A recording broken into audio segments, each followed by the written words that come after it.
Hi hello ನಮಸ್ಕಾರ ಸ್ನೇಹಿತರೆ. ಕೊನೆಗೂ ಕೂಡ ರಾಘು ತನ್ನ ಅತ್ತೆಯನ್ನ ಕಾಪಾಡಿಕೊಂಡ್ರು. ಇತ್ತ ಕಡೆ ಝಾನ್ಸಿಗೆ ಎಲ್ಲವೂ ಕೂಡ ನೆನಪಾಗ್ತದೆ. ಹಾಗಿದ್ರೆ ಏನಾಯ್ತು ಏನ್ ಕಥಾ?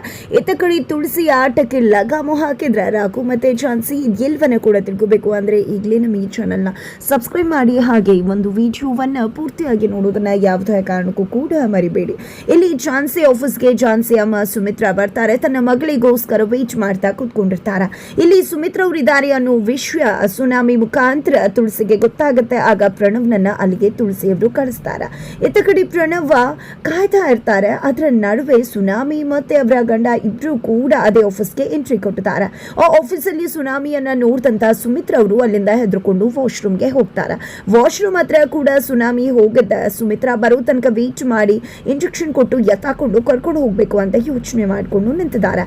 ಇದರ ನಡುವೆ ರಾಘು ಮತ್ತೆ ಝಾನ್ಸಿ ಆಫೀಸ್ಗೆ ಎಂಟ್ರಿ ಕೊಡ್ತಾರೆ. ಈ ಕಡೆ ರಾಘು ಅಲ್ಲಿ ಕಾಯ್ತಿದ್ದಂತ ಪ್ರಣವ್ರನ್ನ ಗಮನಿಸ್ತಾರೆ. ಯಾಕೆ ಈ ಪ್ರಣವ್ ಇಲ್ಲಿದ್ದಾನೆ ಅನ್ನೋ ಯೋಚನೆ ಬರುತ್ತೆ. ಜೊತೆಗೆ ಇಲ್ಲಿ ಝಾನ್ಸಿ ಒಳಗ್ ಬಂದು ನೀವು ಮೊದಲು ಅಲ್ಲಿಂದ ಹೊರಟು ಬನ್ನಿ ಅಂತ ಹೇಳಿ ಪ್ರಣವ್ ಸುಮಿತ್ರಾ ಸುನಾಮಿಗೆ ಕಾಲ್ ಮಾಡಿ ಕರೀತಾರೆ. ಹಾಗಾಗಿ ಸುನಾಮಿ ಹಾಗೆ ಅವರ ಗಂಡ ಇಬ್ರು ಕೂಡ ಅಲ್ಲಿಂದ ಹೊರಗಡೆ ಬರ್ತಾರೆ. ಇದೇ ಒಂದು ಸಮಯದಲ್ಲಿ ಸುಮಿತ್ರಾ ಅವರು ಕೂಡ ವಾಶ್ರೂಮ್ ಇಂದ ಹೊರಗಡೆ ಬಂದು ಇಲ್ಲಿ ಸುನಾಮಿ ಮತ್ತೆ ಅವಳ ಗಂಡ ಇದ್ದಾರೆ, ಅವರಿಂದ ತಪ್ಪಿಸ್ಕೋಬೇಕು ಅನ್ನೋ ಕಾರಣಕ್ಕೆ ಹೆದರ್ಕೊಂಡು ಆಫೀಸ್ ಅಲ್ಲಿ ಮಗಳನ್ನ ಕೂಡ ಭೇಟಿ ಮಾಡದೆ ಅಲ್ಲಿಂದ ಓಡಿ ಹೋಗ್ತಾರೆ. ಈ ರೀತಿ ಸುಮಿತ್ರಾ ಓಡಿ ಹೋಗ್ಬೇಕಾದ್ರೆ ಪ್ರಣವ್ ಆಕೆಯನ್ನ ನೋಡಿ ಆಕೆಯನ್ನ ಹಿಂಬಾಲಿಸಿದ್ದೆ.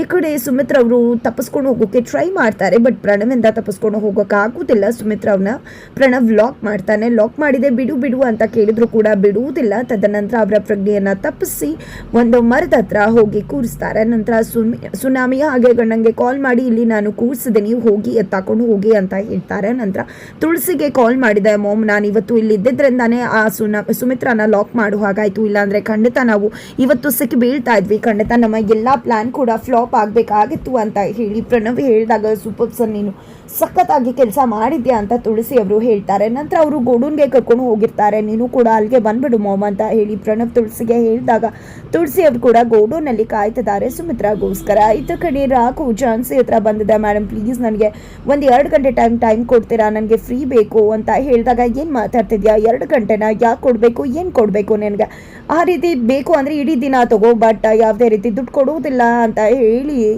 ಝಾನ್ಸಿ ಅವರು ಹೇಳಿದಾಗ ಪ್ಲೀಸ್ ಮ್ಯಾಮ್ ಜಸ್ಟ್ 2 ಗಂಟೆ ಅಷ್ಟೇ, ತುಂಬ ಅರ್ಜೆಂಟ್ ಇದೆ ಅಂದಾಗ ಕಾರಣ ಏನು ಅಂತ ಹೇಳು, ನನಗೆ ಆ ರೀಸನ್ ಜೆನ್ಯೂನ್ ಅಂತ ಅನ್ಸಿದ್ರೆ ಖಂಡಿತವಾಗ್ಲೂ ನಿನಗೆ ನಾನು ರಜಾ ಕೊಡ್ತೀನಿ ಅಂತ ಹೇಳ್ತಾರೆ. ಮ್ಯಾಮ್ ಅದು ಪರ್ಸ್ನಲ್ ರೀಸನ್ ನಿಮ್ಮ ಹತ್ರ ಹೇಳೋಕ್ಕಾಗೋದಿಲ್ಲ ಅಂದಾಗ ಹೇಳೋಕ್ಕಾಗೋದಿಲ್ಲ ಅಂದರೆ ನಿಮಗೆ ಯಾವುದೇ ರೀತಿಯಲ್ಲೂ ಕೂಡ ನಾನು ಹೊರಗಡೆ ಕಳಿಸ್ಲಿಕ್ಕೆ ಆಗೋದಿಲ್ಲ ಅಂತಾನೆ ಹೇಳಿ ಝಾನ್ಸಿ ರೂಮಿಗೆ ಹೋಗ್ತಾರೆ.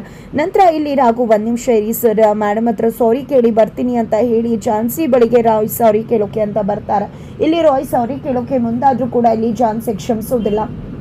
ನಿನಗೂ ನನಗೂ ಏನಿದೆ ಅಂತ, ಇನ್ನು ಮುಂದೆ ನೀನು ಈ ಆಫೀಸಲ್ಲಿ ಇರ್ತೀಯ ಅಷ್ಟೇ, ಬಟ್ ನೀನು ನನ್ನ ಕೆಲಸ ಮಾಡೋ ಅವಶ್ಯಕತೆ ಇಲ್ಲ, ನೀನು ಕರೆಕ್ಟಾಗಿ ಕೆಲಸ ಮಾಡ್ತಿದ್ಯಾ, ಹೇಗೂ ನೀನು ತಾತನ ಫ್ರೆಂಡ್ ಮೊಮ್ಮಗ ಅಲ್ವಾ, ಅಂದಮೇಲೆ ನೀನು ಕರೆಕ್ಟಾಗಿ ಕೆಲಸ ಮಾಡ್ತಿದ್ಯಾ ತಾತಂಗೋಸ್ಕರ, ನಿಜಕ್ಕೂ ನೀನು ಅವರ PA ಆಗಿ ಇದ್ದುಬಿಡು ಅಂತ ಹೇಳ್ತಾರೆ. ಏನು ಮ್ಯಾಮ್ ಮಾತಾಡ್ತಿದ್ದ, ನಾನು ನಿಮ್ಮ ಪರವಾಗಿ ಕೆಲಸ ಮಾಡೋನು, ಪ್ಲೀಸ್ ದಯವಿಟ್ಟು ನನ್ನನ್ನು ಕ್ಷಮಿಸಿ ಅಂದಾಗ ಏನು ಕ್ಷಮಿಸೋದು, ನಾನು ನಿನ್ನನ್ನು ಎಷ್ಟು ನಂಬಿದೆ, ಆದರೆ ನಂಬಿಕೆ ದ್ರೋಹ ಮಾಡಿಬಿಟ್ಟೆ, ನಿನ್ನನ್ನು ಹೇಗೆ ನಂಬೋದು, ಯಾವುದೇ ಕಾರಣಕ್ಕೂ ಸಾಧ್ಯ ಇಲ್ಲ, ನಿನ್ನ ಜಾಗದಲ್ಲಿ ಬೇರೆ ಯಾರೇ ಇದ್ದಿದ್ರು ಇಷ್ಟೊತ್ತು ಆಲ್ರೆಡಿ ಅವರನ್ನ ಕಿಕ್ಔಟ್ ಮಾಡಿರ್ತದೆ, ಬಟ್ ನಿನ್ನ ಬಗ್ಗೆ ನನಗೇನೋ ಒಂದು ರೀತಿ ಸಾಫ್ಟ್ ಕಾರ್ನರ್ ಇದೆ, ಅದೇ ಕಾರಣಕ್ಕೆ ಇನ್ನೂ ನೀನು ಇಲ್ಲಿ ಉಳ್ಕೊಂಡಿದ್ಯಾ ಅಂತ ಹೇಳಿ ಝಾನ್ಸಿ ಹೇಳಿದಾಗ ಪ್ಲೀಸ್ ಮೇಡಮ್ ನನಗೇನೇ ಮಾಡಿದ್ರು ಕೂಡ ಒಳ್ಳೇದಕ್ಕೋಸ್ಕರನೇ ಮಾಡಿದ್ದು, ಅಲ್ಲಿ ಸಾಹೇಬ್ರು ಮುಖಾನ ಆ ರೀತಿ ನೋಡೋಕೆ ಆಗ್ತಿರ್ಲಿಲ್ಲ, ಅದೇ ಕಾರಣಕ್ಕೋಸ್ಕರ ನಾನು ಈ ರೀತಿಯಾಗಿ ನಡ್ಕೊಂಡಿದ್ದು, ಅವ್ರಿಗೆ ಹೆಲ್ಪ್ ಮಾಡಿದ್ದು, ಪ್ಲೀಸ್ ಮ್ಯಾಮ್ ಇನ್ನೆಂದೂ ಕೂಡ ಇಂಥ ಮಿಸ್ಟೇಕ್ಸ್ ಆಗೋದಿಲ್ಲ, ದಯವಿಟ್ಟು ಕ್ಷಮಿಸ್ಬಿಡಿ ಅಂತ ಹೇಳಿ ಇಲ್ಲಿ ರಾಯ್ ಝಾನ್ಸಿಯನ್ನು ಕೇಳ್ಕೊಂಡಾಗ ನೋಡು ರಾಯ್ ನಿಜವಾಗ್ಲೂ ನನ್ನ ಫೀಲಿಂಗ್ಸ್ ಜೊತೆ ಇನ್ನೆಂದೂ ಕೂಡ ನೀನು ಆಟ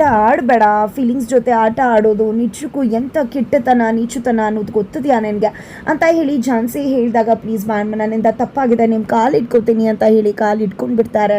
ರಾಯ್ ತಕ್ಷಣಕ್ಕೆ ಈ ಕಡೆ ಬಿಟ್ಬಿಡು ರಾಯ್, ಇನ್ನೆಂದೂ ಕೂಡ ಈ ರೀತಿ ತಪ್ಪು ಮಾಡಬೇಡ ಅಂತ ಹೇಳಿ ಝಾನ್ಸಿ ರಾಯ್ನನ್ನು ಕ್ಷಮಿಸ್ತಾರೆ. ಅಷ್ಟರಲ್ಲಿ ಮತ್ತೆ ರಾಘು ಬಂದಿದೆ. ಪ್ಲೀಸ್ ಮೇಡಮ್ ಜಸ್ಟ್ 15 ಮಿನಿಟ್ಸ್ ಸಾರು, ನನಗೆ ಸಮಯ ಕೊಡಿ ಹೊರಗಡೆ ಹೋಗೋದಕ್ಕೆ ಅಂದಾಗ ಜೆನ್ಯೂನ್ ರೀಸನ್ ಕೊಟ್ಟರೆ ಮಾತ್ರ ಅಂದಾಗ ನನ್ನ ಅತ್ತೆಗೆ ಸರಿಯಾಗಿ ಪ್ರಜ್ಞೆ ಇಲ್ಲ ಮರೆವಾಗಿದೆ, ಅವ್ರು ಎಲ್ಲೋ ಹೋಗ್ತಿದ್ದಾರಂತೆ, ಅವ್ರನ್ನ ಹೋಗಿ ಕರ್ಕೊಂಡು ಬರಬೇಕು, ನಾನು ಮನೆಗೆ ಹೋಗಿ ಬಿಡಬೇಕು, ಅದಕ್ಕೋಸ್ಕರ ಕೇಳ್ತಾ ಇದ್ದೀನಿ ಅಂದಾಗ, ಇದು ನಿಜಾನೇ ತಾನೇ ಅಂತ ಝಾನ್ಸಿ ಕೇಳಿದಾಗ, ಹೌದು ಮೇಡಮ್, ನಾನು ಯಾಕೆ ಸುಳ್ಳು ಹೇಳಿ, ಖಂಡಿತವಾಗ್ಲೂ ಇದು ನಿಜ ಅಂತ ಹೇಳ್ತಾರೆ. ಸರಿ ಆಯಿತು, ಹೋಗಿ ಬಾ ಅಂತ ಹೇಳಿ ರಾಘುವನ್ನ ಕಳಿಸ್ಕೊಡ್ತಾರೆ. ನಂತರ ರಾಯ್ ಕೂಡ ರಾಘು ಜೊತೆನೆ ಹೊರಗಡೆ ಬರ್ತಾರೆ. ಇದರ ನಡುವೆ ಪಲ್ಲವಿ ಸತ್ಯವನ್ನ ಅರಿತು ಚಿನ್ನದ ಕಾರಣದಿಂದ ಆಕೆಯನ್ನ ಮನೆಯಿಂದ ಹೊರಗಡೆ ಕಳಿಸಿದ್ದಾರೆ ಅನ್ನೋ ವಿಷಯ ತಿಳಿದಿದೆ. ತಡ, ನಾವು ಚಿನ್ನದ ಒಡವೆನೆ ಮಾಡಿಸಿರೋದು, ಬಿಲ್ ಕೂಡ ನನ್ನ ಹತ್ರ ಇದೆ, ಬಿಲ್ ತೊಗೊಂಡೋಗಿ ಅವರನ್ನ ಪ್ರಶ್ನೆ ಮಾಡ್ತೀನಿ, ನ್ಯಾಯ ಕೇಳ್ತೀನಿ, ನನ್ನ ಮಗಳನ್ನ ಹೇಗೆ ಅವರು ಮನೆಯಿಂದ ಆಚೆ ಕಳಿಸ್ತಾರೆ ನೋಡೇ ಬಿಡ್ತೀನಿ ಅಂತ ಹೇಳಿದ್ದೆ. ಬಿಲ್ಲನ್ನು ಹುಡುಕ್ತಾರೆ. ಬಿಲ್ ಎಷ್ಟೇ ಮಾಡಿದ್ರು ಕೂಡ ಸಿಗ್ತಿಲ್ಲ. ಏನಮ್ಮ ಮಾತಾಡ್ತಿದ್ಯಾ, ನೀನು ಬಿಲ್ ಹುಡುಕ್ತಿದ್ಯಲ್ಲ, ಅದನ್ನ ಇಟ್ಕೊಂಡು ನೀನು ಏನಾದ್ರು ಮಾಡೋಕ್ಕಾಗತ್ತಾ ಅಂತ ಪಲ್ಲವಿ ಕೇಳೋದಕ್ಕೆ, ಯಾಕೆ ಮಾಡೋಕ್ಕಾಗೋದಿಲ್ಲ, ನಾವು ಬಿಲ್ ತೊಗೊಂಡು ಹೋಗಿ ತೋರಿಸಿ ನಾನು ನ್ಯಾಯ ಕೇಳ್ತೀನಿ, ನಾವು ಯಾಕೆ ಈ ರೀತಿ ಡೂಪ್ಲಿಕೇಟ್ ಒಡವೆ ಕೊಡೋಣ, ನಿಜವಾಗ್ಲೂ ನಾವು ಒರಿಜಿನಲ್ ಒಡವೆನೇ ಮಾಡಿಸಿರೋದು ಅನ್ನೋದನ್ನು ನಾನು ಅವ್ರಿಗೆ ಅರ್ಥ ಮಾಡಿಸ್ತೀನಿ, ನನ್ನ ಮಗಳು ಬದುಕನ್ನು ನಾನು ಸರಿಪಡಿಸ್ತೀನಿ ಅಂದಾಗ, ಅಮ್ಮ ಅವ್ರಿಗೆ ಈಗ ಬೇಕಾಗಿರೋದು ಬಿಲ್ಲಲ್ಲ, ಅವ್ರಿಗೆ ಬೇಕಾಗಿರೋದು ಒಡವೆ ಅಂತ ಹೇಳಿ ಪಲ್ಲವಿ ಹೇಳಿದಷ್ಟರಲ್ಲಿ ಅಲ್ಲಿಗೆ ಅತ್ತೆ ದೊಡ್ಡಮ್ಮ ಬರ್ತಾರೆ. ದೊಡ್ಡಮ್ಮ ಬರ್ತಿದ್ದಾಗೆ ಏನು ಹುಡುಕ್ತಾ ಇದ್ರೆ ಏನು ಅಂದಾಗ, ಮಂಜುಳ್ ಅವರು ಸತ್ಯ ಹೇಳುವುದಿಲ್ಲ, ಅದಕ್ಕೆ ಬದಲಾಗಿ ನಾನು ಪಲ್ಲವಿಗೊಂದು ಸೀರೆ ಕೊಡಿಸಿದ್ದೆ, ಆ ಸೀರೆ ಬೇಕೇ ಬೇಕು ಅಂತ ಹಠ ಮಾಡ್ತದಾಳ, ಅದೇ ಕಾರಣಕ್ಕೆ ಸೀರೆ ಹುಡುಕ್ತಾ ಇದ್ದೀವಿ ಅಷ್ಟೇ ಅಂತ ಹೇಳ್ತಾರೆ. ಏನಮ್ಮ ಇದು, ನಿನ್ನ ಗಂಡನ ಕೇಳಿದ್ರ ಅಂತ 10 ಸೀರೆ ತಗೊಳ್ತಿದ್ದಪ್ಪ ಅಂತ ಕೂಡ ಹೇಳ್ತಾರೆ. ಈ ಕಡೆ ಪಲ್ಲವಿ ಆಗಲಿ ಅಮ್ಮ ಆಗಲಿ ಯಾರೂ ಕೂಡ ಮನೆಯಲ್ಲಿ ಯಾರಿಗೂ ಕೂಡ ವಿಶ್ವನ ಬಿಚ್ಚಿಟ್ಕೊಡ್ತಿಲ್ಲ. ನಂತರ ರಾಘು ಒಂದು ಮರದ ಹತ್ರಕ್ಕೆ ಬರ್ತಾರೆ. ಅಲ್ಲಿ ಕಾಣಿಸ್ತಾ ಇಲ್ಲ ಸುಮಿತ್ರಾ ಅವ್ರನ್ನ ಹುಡ್ಕೊಂಡೇ ರಾಘು ಬಂದಿದ್ದು. ರಾಘುಗೆ ಅದು ತನ್ನ ಅತ್ತೆ ಝಾನ್ಸಿ ತಾಯಿ ಅನ್ನೋದು ಗೊತ್ತೇ ಇಲ್ಲ. ಈ ಕಡೆ ಅಲ್ಲೇ ಅಂಗಡಿ ಅವ್ರು ಇರ್ತಾರೆ. ಸರ್, ಇಲ್ಲೊಂದು ಅಮ್ಮನ್ನ ಕೂರ್ಸಿ ಹೋಗಿದ್ನಲ್ಲ, ಅವ್ರು ಎಲ್ಲಿ ಹೋದ್ರು ಅಂದಾಗ ಅವ್ರಿಗೆ ಎಚ್ಚರ ಆಯಿತು, ನಾನು ಕಾಪಾಡಿದ್ದು ಯಾರು ಅಂದರು. ಬರ್ತಾರೆ, ಇಲ್ಲೇ ಕಾಯ್ತಾ ಇರಿ ಅಂತ ಹೇಳಿದೆ. ನಾನು ಹೊರಗಡೆ ಹೋಗಿದ್ದೆ, ಅಷ್ಟ್ರಲ್ಲಿ ಅವರು ಹೊರಟೋಗ್ಬಿಟ್ಟಿದ್ದಾರೆ ಅಂತ ಹೇಳ್ತಾರೆ.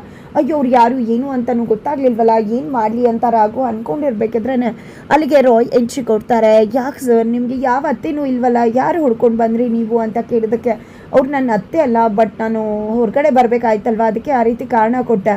ನಿಜಕ್ಕೂ ಹೇಳಬೇಕು ಅಂದರೆ ಇಲ್ಲಿ ಒಂದು ಹೆಂಗಸನ್ನ ಕಾಪಾಡಿ ಹೋಗಿದ್ದೆ ನಾನು, ಆದರೆ ಈಗ ಅವರು ಕಾಣಿಸ್ತಿಲ್ಲ ಅಂದಾಗ, ಗೊತ್ತಿಲ್ಲದೆ ಇರುವ ಹೆಂಗಸ ಬಗ್ಗೆ ಯಾಕೆ ಸರ್ ಇಷ್ಟು ತಲೆ ಕೆಡಿಸ್ಕೊತಿದ್ದೀರಾ ಅಂದಾಗ, ಆದರೆ ಇದಕ್ಕೊಂದು ರೀಸನ್ ಇದೆ ತಲೆ ಕೆಡಿಸ್ಕೊಳ್ಳೋಕೆ.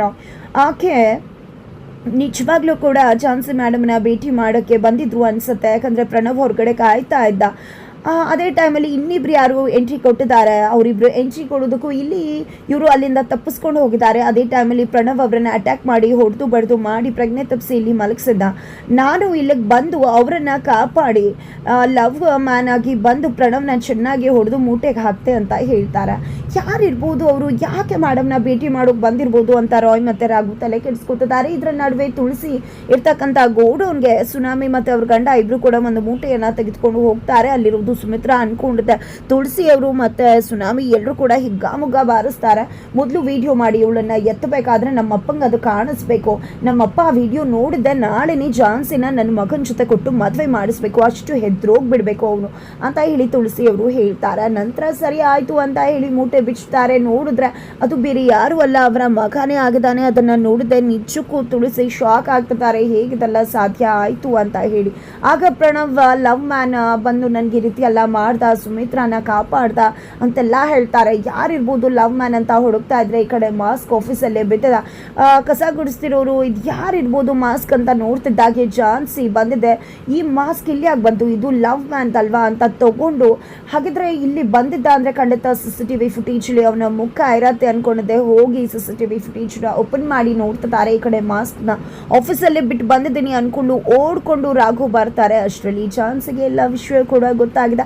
ಇದರ ನಡುವೆ ಹಿಪ್ನೋಟೈಸ್ ಥೆರಪಿಯನ್ನು ಕೂಡ ತಗೋತಿದ್ದಾಳೆ ಝಾನ್ಸಿ. ಇದ್ರ ಮುಖಾಂತರ ಹಳೆದೆಲ್ಲವೂ ಕೂಡ ನೆನಪಾಗತ್ತೆ. ಈ ಕಡೆ ರಾಘುಗೆ ನಾನು ಅವತ್ತು ನೋಡಿದ್ದು ಝಾನ್ಸಿ ತಾಯಿ ಅನ್ನೋ ವಿಷಯ ಗೊತ್ತಾಗುತ್ತೆ. ಝಾನ್ಸಿ ಅಮ್ಮನ ಹುಡುಕು ಪ್ರಯತ್ನದಲ್ಲಿ ಝಾನ್ಸಿ ಮತ್ತು ರಾಘು ಮುಂದೆ ಹಾಕ್ತಾರೆ. ಇದರ ಜೊತೆಗೆ ತುಳಸಿ ಲಾಕ್ ಆಗ್ತಾರೆ. ಮುಂದೆಲ್ಲ ಏನಾಗುತ್ತೆ, ಇದೆಲ್ಲ ಹೇಗೆ ನಡೆಯುತ್ತೆ, ಇದೆಲ್ಲವನ್ನ ಕೂಡ ತಿಳ್ಕೊಬೇಕು ಅಂದರೆ ಮುಂದಿನ ವಿಡಿಯೋಗೆ ವೇಟ್ ಮಾಡೋದನ್ನು ಯಾವುದೇ ಕಾರಣಕ್ಕೂ ಕೂಡ ಮರಿಬೇಡಿ.